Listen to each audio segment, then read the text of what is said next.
Meu nome é Roberto Mitiaki Endo. Sou aluno da primeira turma da Faculdade de Ciências Médicas da Santa Casa, de São Paulo. E começamos as aulas bem tarde, porque o vestibular foi mais tardio. E no final de maio, nós tivemos uma aula inaugural na Academia Paulista de Letras, com uma palestra feita pelo historiador Pedro Calmon, que era reitor da Universidade do Rio de Janeiro, que naquela época chamava-se Universidade do Brasil, porque ainda tudo que estava no Rio de Janeiro não tinha sido transferido para Brasília ainda. Isso foi nos anos de 63. E iniciamos as aulas no dia 24 de maio, aqui nos subterrâneos da Santa Casa, numa sala ampla dedicada ao departamento de morfologia, uma aula teórica ministrada pelo catedrático da Faculdade de Medicina da USP, Dr. Odorico Machado de Souza, que foi colega do professor Orlando Jorge Aidar, que era o nosso professor de morfologia. E, sem expectativa nenhuma de como seria o curso, recebemos um papel com cronograma, as indicações dos livros que devemos comprar e a época das provas. Então, nunca tivemos aula teórica nem de anatomia, nem de histologia, nem de embriologia. Pegávamos o texto, líamos e íamos procurar nas peças anatômicas, no microscópio, as partes que cabiam para que a gente pudesse colocar na nossa cabeça tudo que era essencial. Então, de surpresa em surpresa, nós tivemos esse início de formação. Antes de começarem as aulas do Departamento de Morfologia, durante 1 hora, nas enfermarias do hospital, tivemos as aulas de propedêutica, ou semiologia médica, como entrar em contato com o paciente, como realizar o interrogatório, portanto, a anamnese dos pacientes para saber a história natural da doença que o trouxe até o hospital. E em alguns períodos da semana, nós tínhamos um curso também do Departamento de Medicina Social e Preventiva, que abrangia algumas partes interessantes, porque interessava também que o aluno soubesse de onde vinha o paciente, onde ele morava, onde ele trabalhava, para poder compreender todo o início da doença e na parte da recuperação, tendo alta, como ele ia se comportar, como ele poderia viver. Então, o Departamento de Medicina Social foi dirigido durante muitos anos pelo famoso professor de saúde pública e da Faculdade de Medicina, Leopoldo Augusto Airosa Galvão. E com ele vieram vários assistentes, inclusive o Dr. Guedes, José da Silva Guedes, que foi professor durante muitos anos, até hoje continua trabalhando, dando aula. E com isso, faltava um dia da semana que foi preenchido pelo Departamento de Psicologia Médica e Psiquiatria. E esses 3 cursos, propedêutica, medicina social e preventiva e a parte de psicologia médica e psiquiatria seguiram conosco durante os 6 anos do curso. Isso fez com que nós pudéssemos ter uma compreensão geral do ser humano, principalmente do paciente, nos seus vários aspectos biológicos, sociais e emocionais. Então, tivemos uma sorte de contar com uma equipe bastante entrosada e nos deu o início dessa formação para que pudéssemos compreender melhor o ser humano.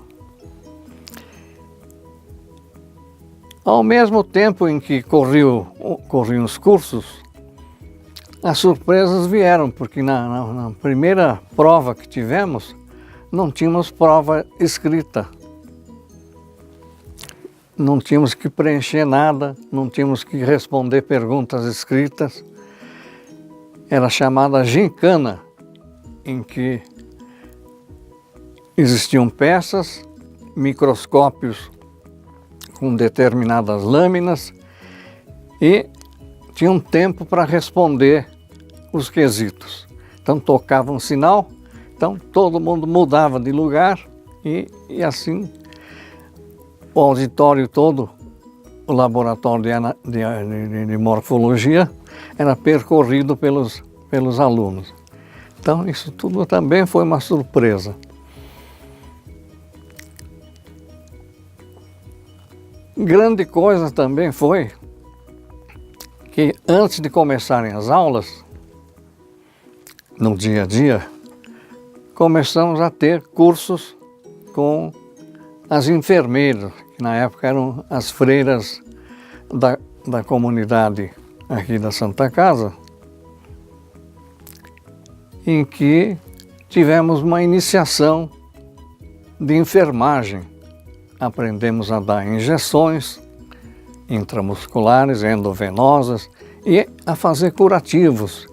E os médicos eram muito criticados por não saber mexer no material de curativo, que vinha esterilizado e muitas vezes sem querer contaminávamos por falta de instrução. Então, desde o primeiro ano nós aprendemos todas essas noções de antisepsia, asepsia, e com isso tivemos uma formação muito boa nesse tocante. Terminado o primeiro ano, que estudou o homem normal, no segundo ano tivemos o curso de ciências fisiológicas, bioquímica, farmacologia,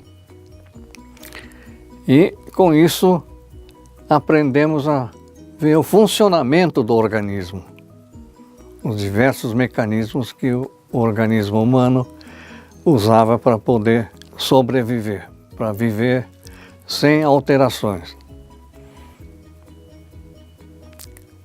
E no terceiro ano tivemos o estudo da doença. Então era o curso de anatomia patológica, em que nós aprendíamos a saber o que acontecia quando alguém ficava com uma doença e verificando em loco, desde a parte macroscópica como a microscópica, o que acontecia. Então nós tínhamos aulas de autópsia, em que entrávamos no necrotério e assistíamos junto com os professores, orientados por eles, e muitas vezes nós até podíamos auxiliá-los. Então, tivemos uma sorte de contar com o comando do professor Walter Edgar Maffei, que era um professor internacionalmente famoso por seus conhecimentos, suas noções adiantadas sobre a neuropatologia. Ele que durante muitos anos foi professor de anatomia patológica lá na Faculdade de Medicina da USP, ele teve algum problema e veio para a Santa Casa por volta de 1953. E aqui ele encontrou um campo farto, porque aqui nesse hospital, logo que saíram as escolas que estavam sediadas aqui, a Faculdade de Medicina da USP e a Escola Paulista de Medicina, aqui ninguém mais fazia nada nesse aspecto. Então ele organizou todo o sistema de arquivo, de lâminas, peças, que até hoje existem aí arquivadas. Então ele foi um dos pilares para a formação da Faculdade de Medicina aqui da Santa Casa. Junto com ele vieram dois indivíduos que ele escolheu, Dr. José Donato de Próspero e Dr. Carlos Marigo, que auxiliaram todo o curso de anatomia patológica. E junto com eles, alguns discípulos da Faculdade de Medicina de Sorocaba, onde o Dr. Walter Edgar Maffei lecionava como professor, vieram se associar ao grupo de docentes que nos auxiliava. Também havia poucas aulas teóricas, a maioria dos conhecimentos a gente adquiria através da compilação dos livros-texto, e com isso terminamos o estudo do ser normal e da doença. No quarto ano, nós tivemos um curso bastante puxado, só com aulas teóricas sobre diversas doenças, cerca de 42 disciplinas, de manhã à tarde, com um pequeno intervalo para o almoço, e com isso terminamos o ciclo básico. Então, a outra novidade que a gente não esperava que fôssemos ter, de repente fomos chamados a participar das atividades dentro de cada enfermaria, atuando praticamente como médicos. Cada um tinha seu paciente para cuidar, auxiliados por um grupo de preceptores recém-formados da USP, recém-saídos da residência da USP, em que o Dr. Paulo Augusto Airosa Galvão convocou os indivíduos mais proeminentes para que a gente pudesse aprender a como seguir o doente, seguir o paciente. Então, desde a anamnese, o exame, que a gente sabia executar com bastante proficiência, graças ao curso de propedêutica, sabíamos pedir exame, sabíamos fazer exames de laboratório muitas vezes, e com isso a gente teve o início do chamado internato a partir do quinto ano, que era uma novidade absoluta nos currículos das faculdades de medicina do Brasil. O internato era dedicado aos alunos de outras faculdades somente no sexto ano. Aqui eram 2 anos, no quinto e no sexto ano.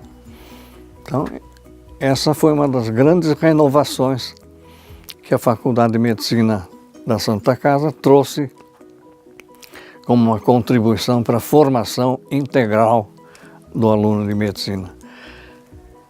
Ao mesmo tempo, sem que a gente percebesse, havia alguns espaços em que existia uma atividade dedicada a um departamento chamado de Cultura Geral. Então, nesses horários, nós tínhamos aulas de literatura, poesia. Tinha o professor Otacílio Carvalho, que era professor de otorrino, que era escritor, e tinha um poeta que tinha um programa até na Rádio Gazeta e que dava noções sobre português, gramática, rimas. Tínhamos um curso de arte que vinham diversos professores. Tivemos aulas de matemática com o famoso professor Oswaldo Sangiorgi, autor de diversos livros, para que a gente pudesse sempre atualizar os conhecimentos de matemática e nos servir mais tarde para a prática médica. E correndo junto com o curso, durante os 3 primeiros anos, tínhamos o curso de bioestatística, que era muito útil para a confecção e análise dos trabalhos científicos. Então, tivemos aulas com a professora Elza Bergó e com alguns assistentes, e com isso aprendemos uma coisa bastante difícil, mas que necessitou de muito empenho para nós, alunos de medicina, recordar tantas coisas de matemática e também a parte nova da estatística, para saber o que era desvio padrão, significância de alguns dados. E com isso, o curso acabou sendo complementado por uma dádiva que a diretoria nos concedeu, porque desde o primeiro ano até o 4º ano não tivemos férias. O curso sempre foi contínuo. E foi concedida a oportunidade de poder organizar uma excursão à Europa no meio do 5º ano. Se interrompeu o internato. Alguns indivíduos que não puderam participar dessa excursão à Europa continuaram o internato aqui. Então, praticamente não houve interrupção total. Mas fomos em 72 alunos dos 130 e começamos a ter o curso. Os 100 regulares, mais os 30 chamados excedentes. E com isso terminamos o curso em fins de 68.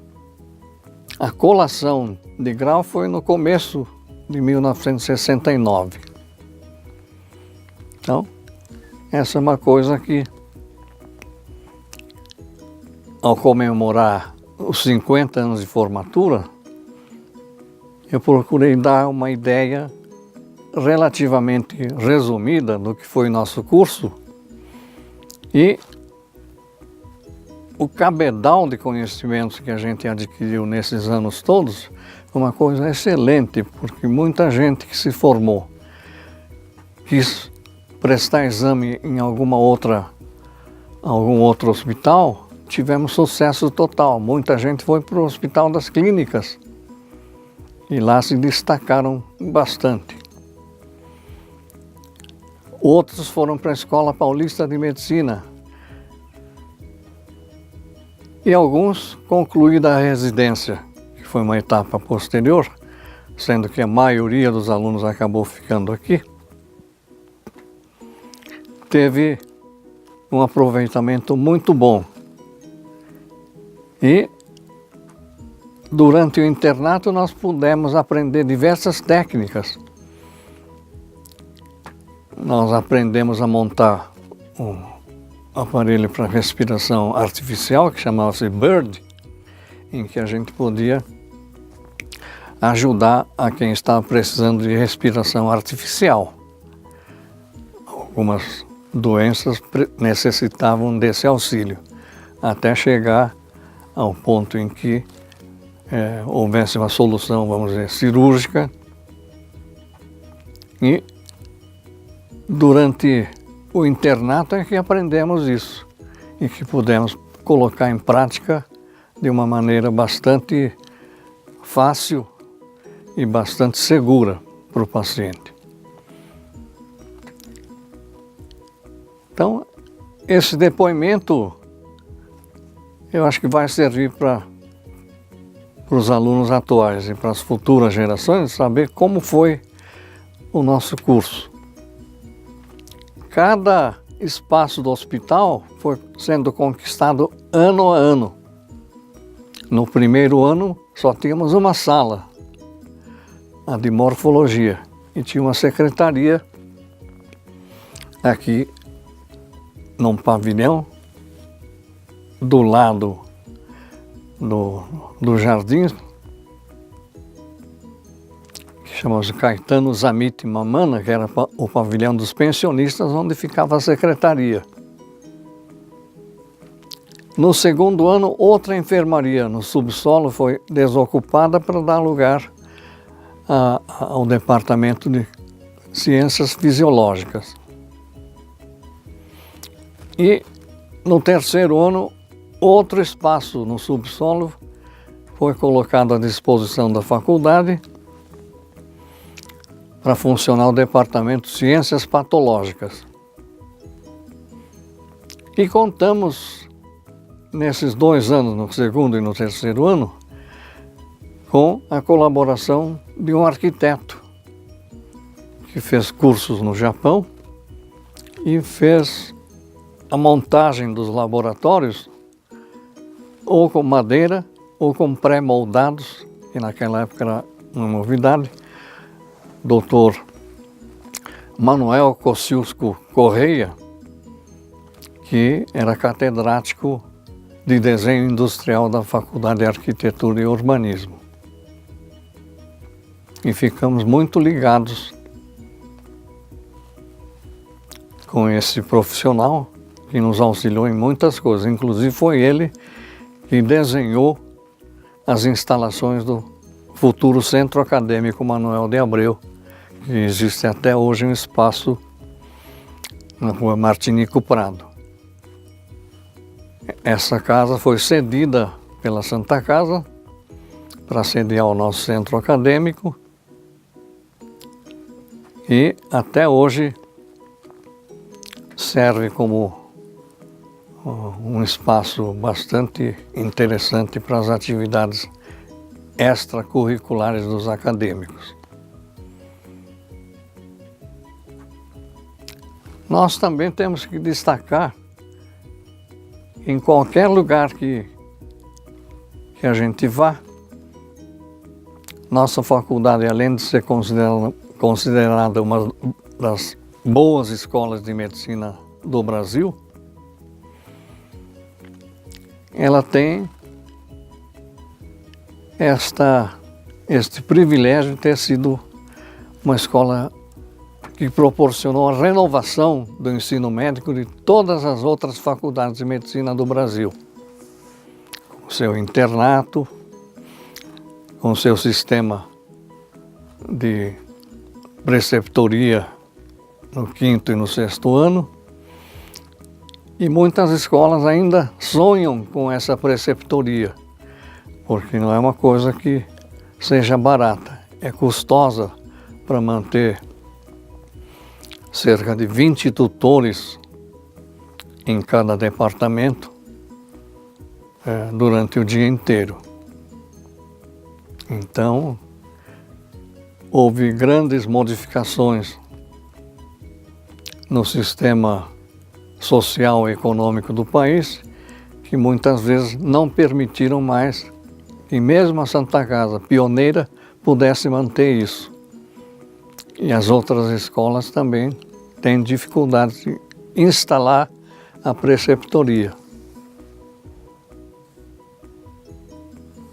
De modo que esta escola deu uma formação bastante sólida no tocante à formação médica, mas também, graças a essas novidades que foram introduzidas durante o curso, pudemos ter um aperfeiçoamento cada vez maior da formação individual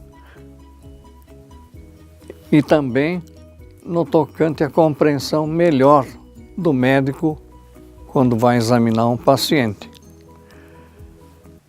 Muitas vezes não estamos estudando o fígado. Estamos estudando o fígado do seu José da Silva, que trabalhava numa indústria têxtil, morava numa favela e que tinha uma família bastante problemática. Então isso tudo a gente tem que entender no contexto do tratamento que o médico tem que instituir. Então nesse aspecto fomos privilegiados por ter uma escola que proporcionou esse tipo de formação. Durante 15 anos esse sistema funcionou de uma maneira absolutamente igual, mas com as várias crises econômicas do país. Os problemas que decorreram da política do governo muito forte, muitas coisas não puderam ser cumpridas. Mas na base, a Faculdade de Medicina continua com uma formação muito boa, tanto que até hoje é considerada a melhor faculdade de ensino médico particular do Brasil. De modo que eu me orgulho de ter sido aluno e poder tido essas oportunidades. Os alunos ajudaram muito depois de terminada a residência no tocante à titulação dos docentes aqui dentro da faculdade. Sem bolsa de estudos fornecido pela CAPES, que cuida do ensino superior. Cada um de nós foi buscar o seu aperfeiçoamento na pós-graduação em várias escolas, quer na Faculdade de Medicina da USP, na Escola Paulista de Medicina e alguns que foram juntos comigo, graças a um conhecimento que eu tinha com os professores da Faculdade de Medicina de Ribeirão Preto, também da USP, pudemos completar o nosso doutorado. E com bastante empenho e sacrifício, trouxemos a titulação. Isso serviu para melhorar as notas da faculdade perante o Ministério da Educação. Então, nós, mesmo depois de formados, continuamos ajudando a faculdade no sentido de que haja sempre um aperfeiçoamento e um nível de ensino sempre contínuo e de excelente padrão. Tivemos sorte de ter um auxiliar direto, o Dr. Cristiano Altenfelder, que era provedor da Santa Casa, o Dr. José de Alcântara Machado Filho, que era o mordomo do Hospital Central, que era um entusiasta da criação da faculdade, e ele tinha sido designado pelo Dr. Cristiano a auxiliar sempre no que precisasse, no que fosse preciso, para a faculdade crescer e continuar crescendo. Então ele um dia me procurou e perguntou se não haveria interesse dos alunos de formar um coral. Porque ele havia assistido no programa de televisão de um apresentador chamado Silveira Sampaio, que era médico, foi teatrólogo, autor de peças de teatro, e que entrevistou um maestro que tinha acabado de voltar da Alemanha, o maestro Davi Machado, e que ele ficou entusiasmado com o trabalho dele. Assim, ele nos deu autorização para procurar um maestro para ver se ele poderia formar um coro aqui. Naquela época, o maestro Davi Machado tinha um coral do Clube Monte Líbano. E essa atividade musical ainda é um pouco da herança de Vila Lobos, que introduziu, desde os cursos secundários, a formação musical dos alunos. Tanto que a maioria dos alunos dessa geração, da minha geração, sabia solfejar, sabia ler música, então seria uma chance boa. Na época, houve uma recusa inicial do maestro. Nós aí fomos procurar novamente. Ele disse, olha, se houver um acordo interessante para ambas as partes, eu largo o Monte Líbano, porque para mim é um desafio fazer aparecer dentro de uma faculdade de medicina alguém interessado em música, em coral. Então, felizmente, ele aceitou e ficou um bom par de anos aqui. E nessa época, o Dr. Alcântara Machado pedia para o coro participar de vários eventos. Então, nós tivemos chance de fazer eventos no Palacete da Família Prado, na Avenida Paulista, em que havia uma homenagem a um visitante do exterior que eles estavam recebendo. Cantamos lá. No antigo Jardim de Inverno Fazano, que era um local sede dos eventos sociais da Martini, em que a gente teve chance de se apresentar, falar sobre a faculdade, e que a faculdade tinha essa área de cultura geral e que inclusive estávamos praticando música.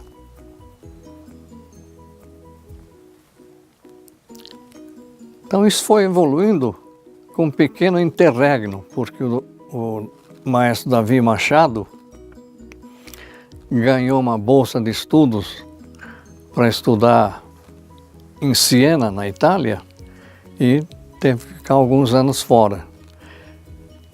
E aí, nesse interim, ele indicou um colega dele, que era regente da Igreja Batista, da Igreja Presbiteriana Independente, muito ligado ao Mackenzie, e com isso veio o maestro Samuel Kerr, e aceitou como um desafio ter alunos da Faculdade de Medicina que mal tinham tempo de almoçar. Então era durante a hora do almoço que a gente tinha um intervalo de 1 hora para poder estudar, aprender as músicas. Ele transmitia um entusiasmo muito grande, e é uma coisa muito peculiar do maestro Samuel Kerr, que inclusive deu um depoimento aqui para nós, e com isso ele conseguiu cativar um grupo, e com isso o coral da faculdade começou a se apresentar em diversos eventos patrocinados pelo Estado de São Paulo. Havia um movimento chamado Vila Lobos, um movimento coral do Estado de São Paulo, e aí viajamos o estado inteiro cantando. Fomos convidados para participar do Festival de Inverno de Ouro Preto também, em que nos apresentamos na Igreja de São Francisco,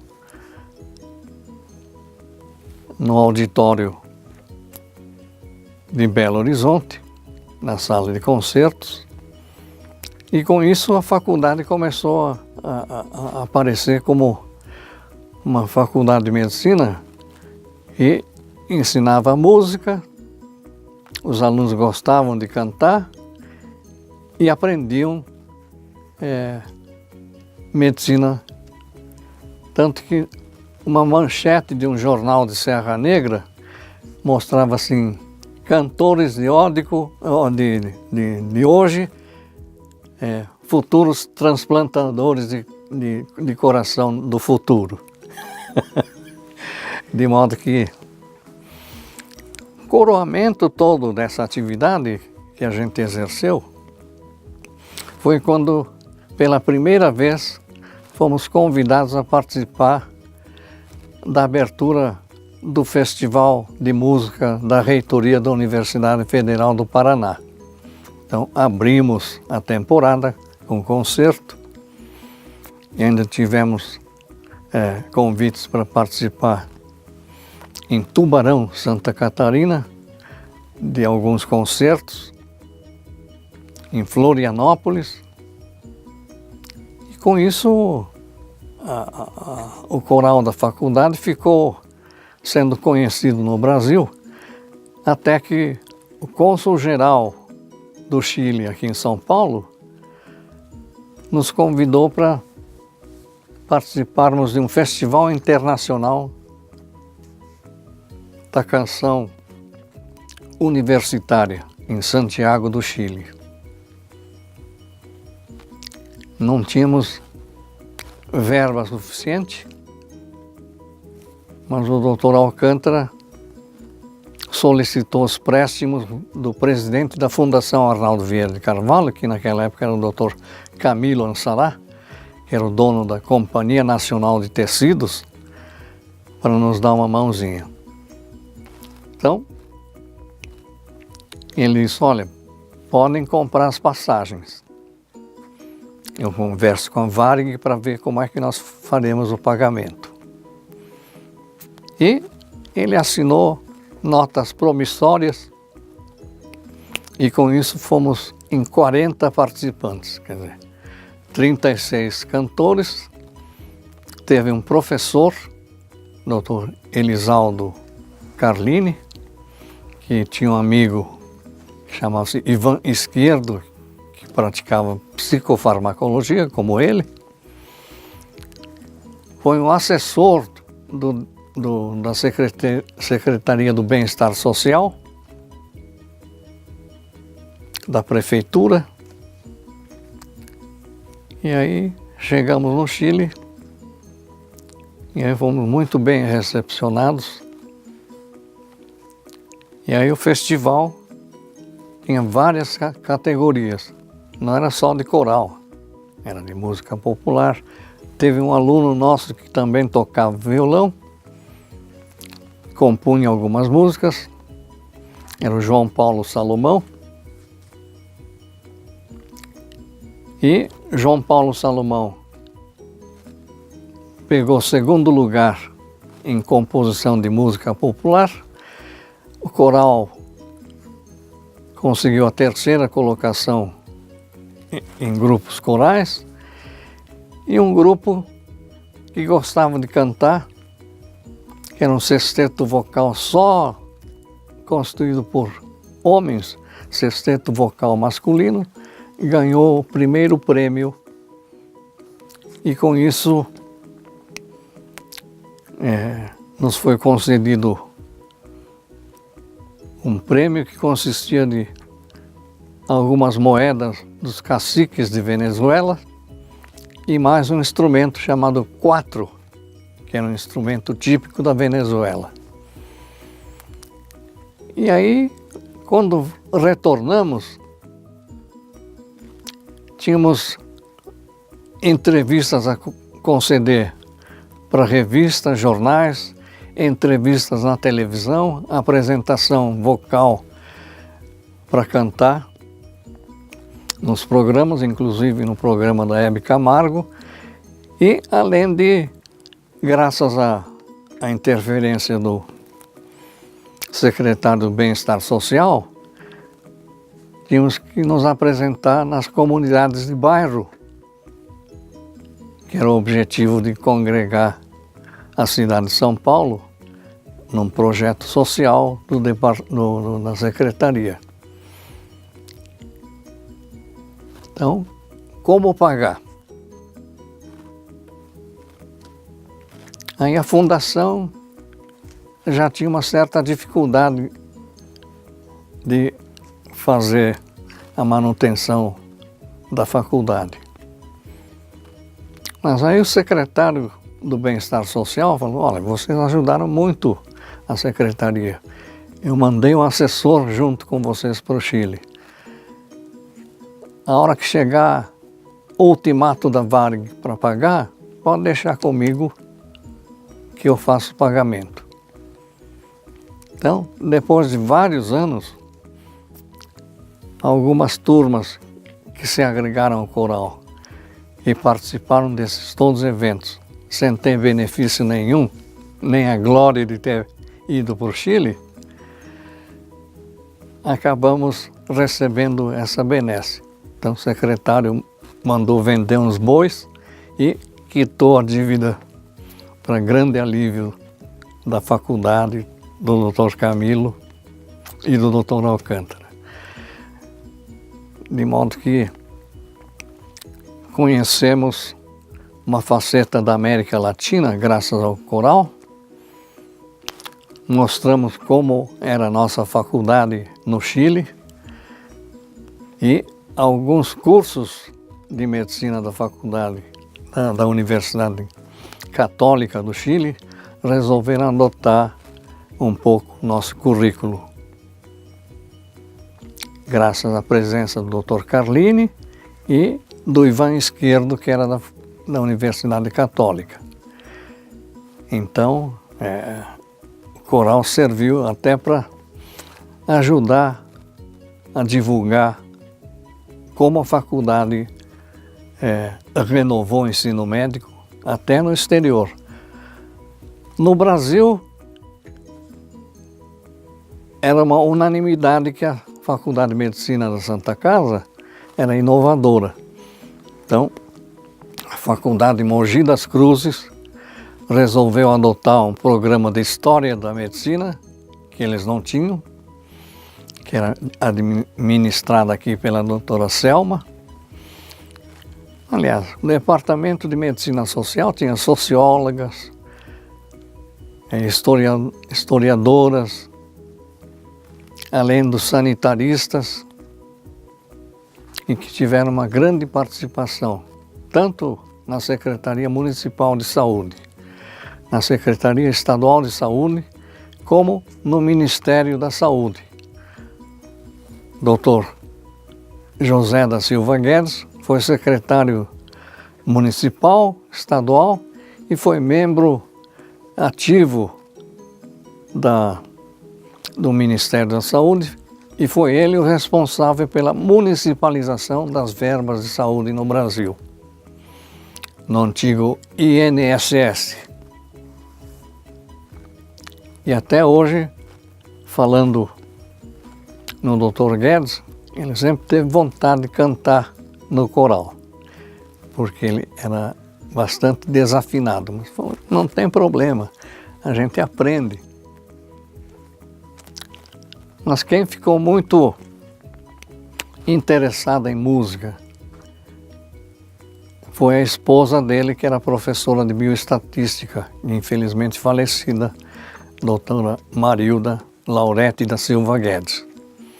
E conseguimos, eu e ela, levá-lo a assistir algumas óperas no Teatro Municipal, alguns concertos na Sala São Paulo. Ele tinha que ficar escondido, porque a atividade dele era muito cansativa durante o dia, e às vezes ele cochilava, então tinha que acordá-lo durante os concertos para ninguém fotografar o secretário dormindo. Mas ficamos muito amigos da família Guedes e várias vezes participamos do Festival de Inverno de Campos do Jordão, e com isso a família Guedes acabou ficando ligada à música, graças ao coral também. uma grande coisa que atrai os estudantes de medicina é a parte da tecnologia que a medicina está usando para fazer o diagnóstico, fazer o tratamento e as futuras cirurgias robóticas que acabam atraindo as novas gerações. Mas o importante é não tirar de foco que o paciente pode aproveitar isso tudo. Mas na maioria das vezes, o que interessa muito não é tanto a tecnologia, mas é o contato com o ser humano. Para que vai servir tanta tecnologia? E usar de uma maneira adequada, porque tem técnicas de diagnóstico que, se exageradas, podem piorar ou criar outras doenças. Então temos que tomar muito cuidado com esse canto da sereia que é a tecnologia. Nós temos que estar sempre atentos à evolução da tecnologia. Eu que, na minha formação, acabei virando oftalmologista, a oftalmologia hoje tem técnicas de tomografia do olho, chamada tomografia de coerência óptica, e você faz um exame ocular e com isso você vê até as camadas da retina, sem cortar nada. Então, hoje em dia, aproveitar e dizer é que com o avançar da técnica e com a tendência da população ficar cada vez mais idosa, muitas doenças decorrentes da sobrevida maior da população têm que ser levadas em conta. E a oftalmologia tem procurado ajudar nesse aspecto a minorar a evolução de algumas doenças que podem afetar gravemente o sentido da visão, como a retinopatia decorrente da degeneração da mácula. Então, degeneração da mácula, antigamente chamada senil, hoje denominada degeneração macular relacionada à idade, pode ser estancada antes de chegar a uma cegueira completa se o diagnóstico for precoce.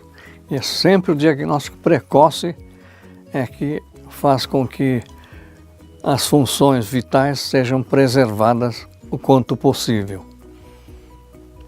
Então, hoje em dia, é um segmento muito importante manter a qualidade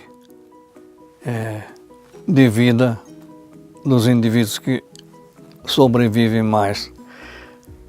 Hoje em dia, os homens do Brasil sobrevivem até os 72 anos em média. Há 15 anos, a sobrevida média do brasileiro não passava dos 50 anos.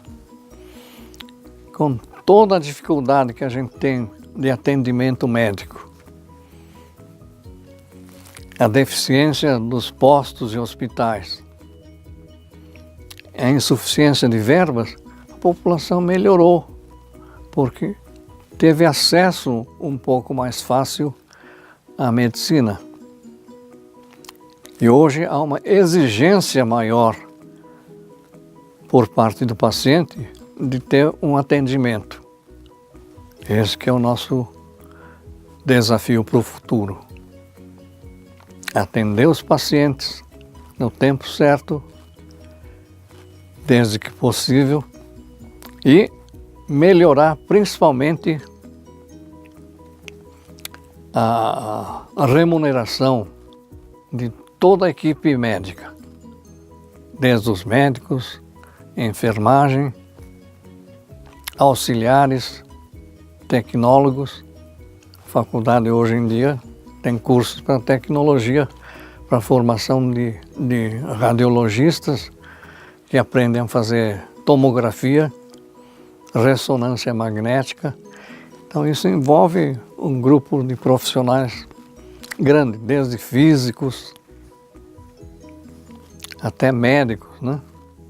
Especializados em pequenas áreas como essa. Os alunos sim, mas infelizmente quem fica no hospital, a maioria não é mais constituída por alunos formados aqui na Santa Casa. Como o internato exige muito, a maioria dos alunos de outras faculdades que não tem hospital e tem 2 anos para ficar estudando, acabam entrando. Então, o residente de primeiro ano tem que aprender com o residente de segundo ano. E essa qualidade da visão humanística para o tratamento do paciente tem piorado muito aqui nesse hospital.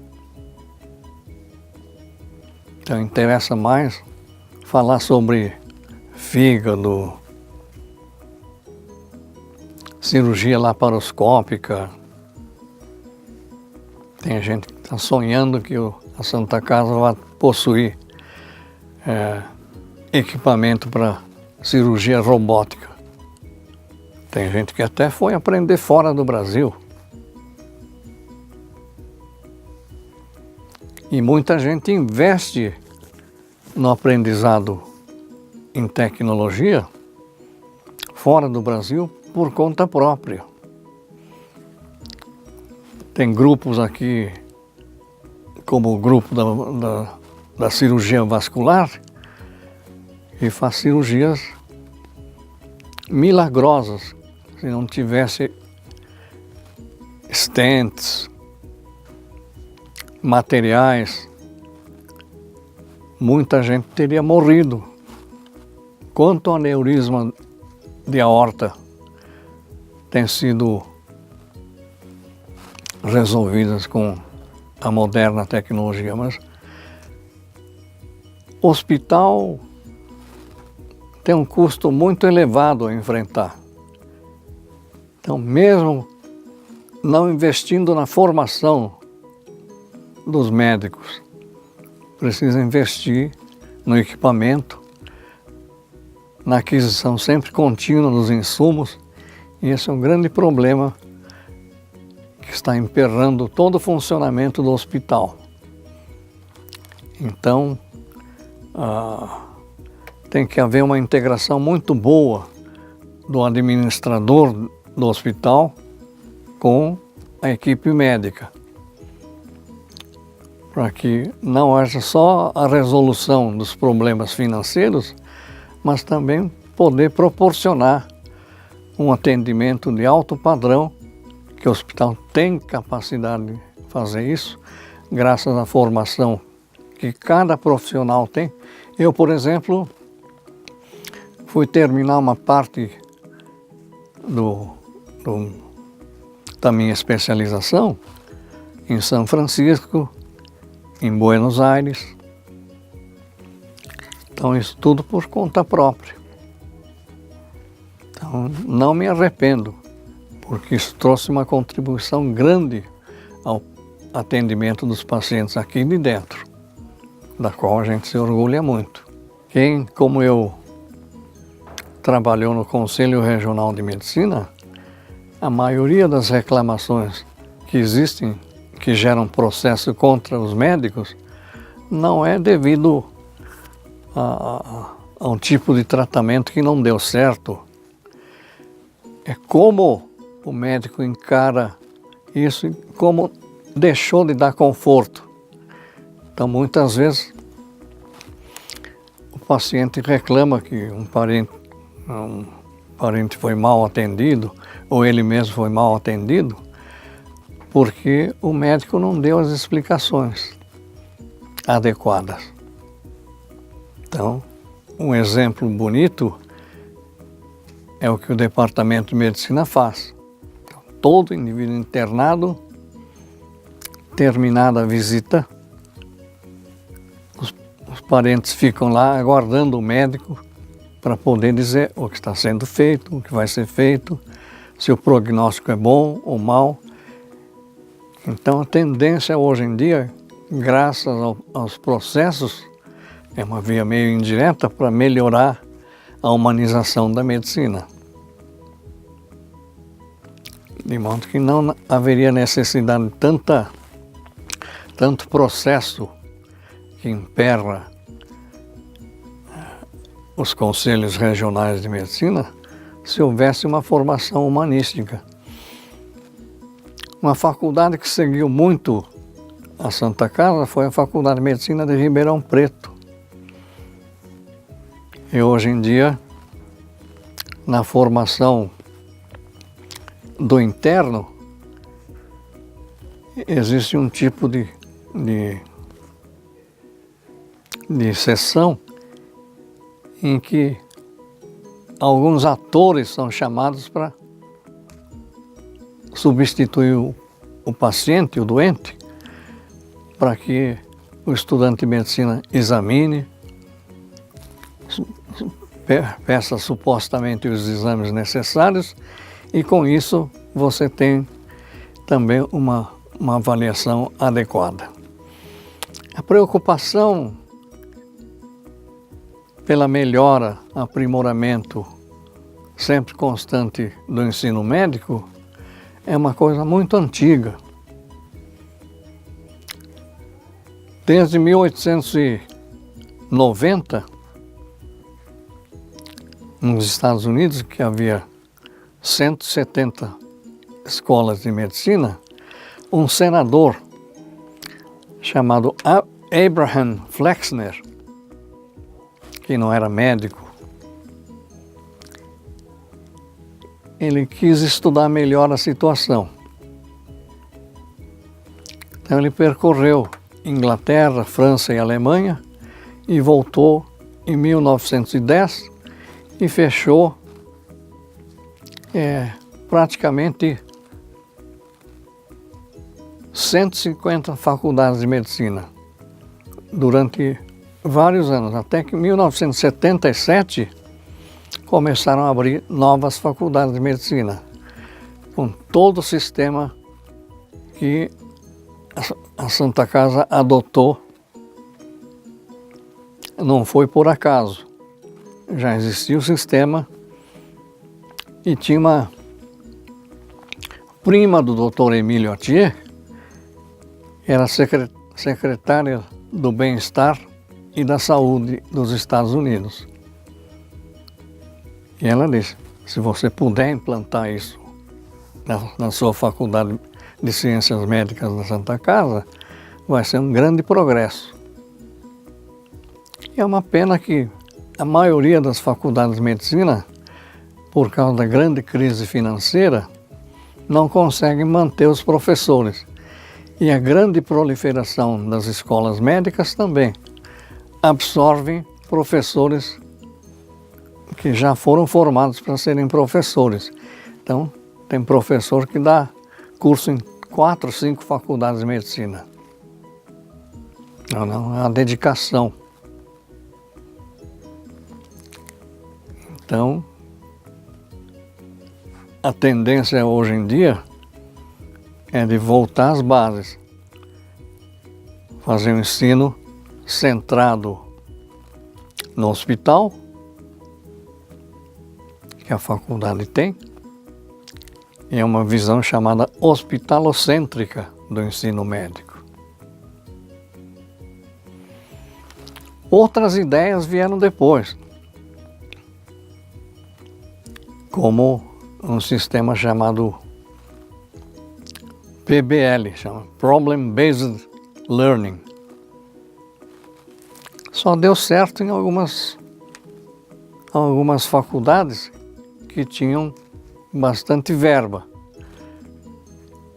que um professor encarregado de ensino tem que saber a medicina praticamente inteira. Tem que formar esse professor, pagar bem esse professor. E aqui no Brasil, graças aos eventos internacionais e nacionais que existem sobre educação médica, algumas faculdades tentaram adotar esse sistema. A Faculdade de Medicina de Marília, cujo diretor atualmente ainda é um ex-aluno da primeira turma, Dr. César Emílio Baclini, ele tenta introduzir esse sistema, mas até hoje não se implantou completamente. É muito difícil.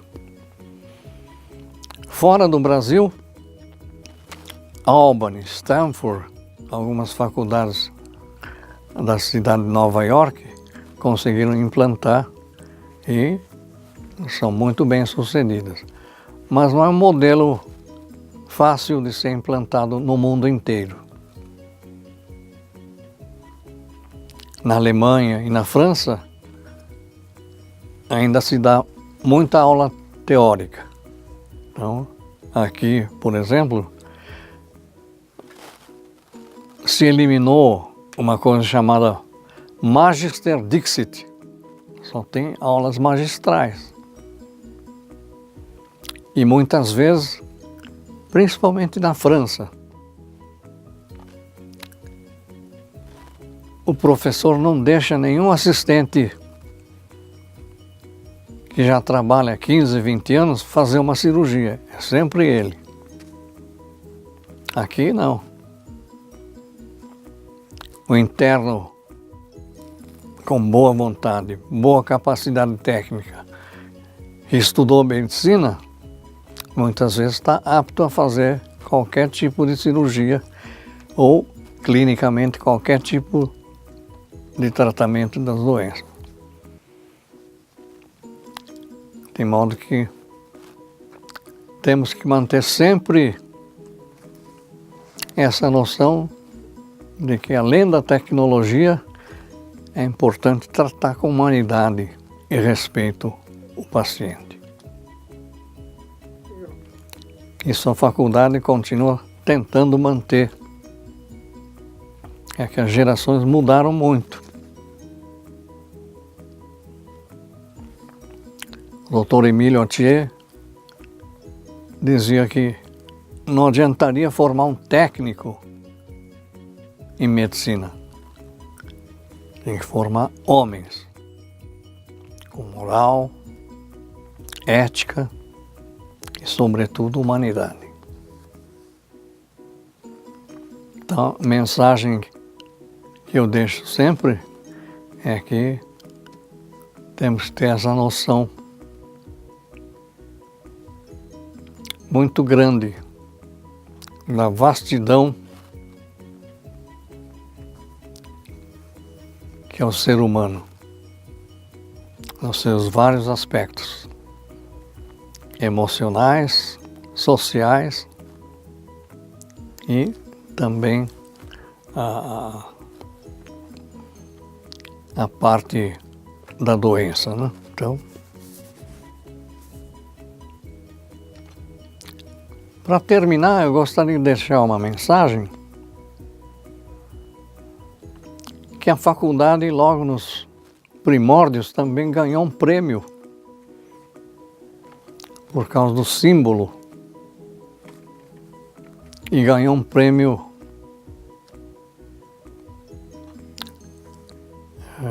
da Sociedade Internacional de Logotipos. Então, na verdade, aquela coisa circular com uma cruz no meio, se você completar o círculo, eliminando a cruz, você tem o formato de uma bureta. Bureta é um vidro, que era o símbolo da bioquímica. Quando a faculdade nasceu em 63, a ideia de que a medicina seria praticamente ditada por noções de bioquímica é uma coisa muito importante. Então a faculdade representava isso como uma perspectiva para o futuro.